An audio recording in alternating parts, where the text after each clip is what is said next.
السلام علیکم ورحمۃ اللہ وبرکاتہ۔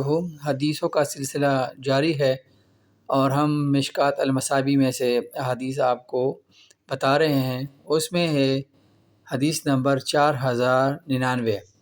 حضرت ابو ہریرہ رضی اللہ تعالی عنہ بیان کرتے ہیں، رسول اللہ صلی اللہ علیہ وآلہ وسلم نے فرمایا، جس شخص نے ریوڑ کی حفاظت والے کتے یا شکاری یا کھیتی کی حفاظت والے کتے کے سوا کوئی اور کتا رکھا تو اس کے اجر سے روزانہ ایک قرات کم کیا جاتا ہے۔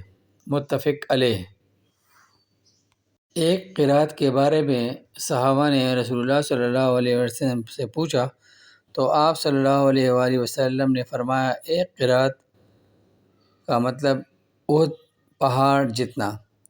تو ہمیں چاہیے کہ ہم اس حدیث پر عمل کریں اور روزانہ کی بنیاد پر جو ہمارے اجر میں سے مائنس ہوگا تو ہم اس سے بچیں۔ آمین ثم آمین۔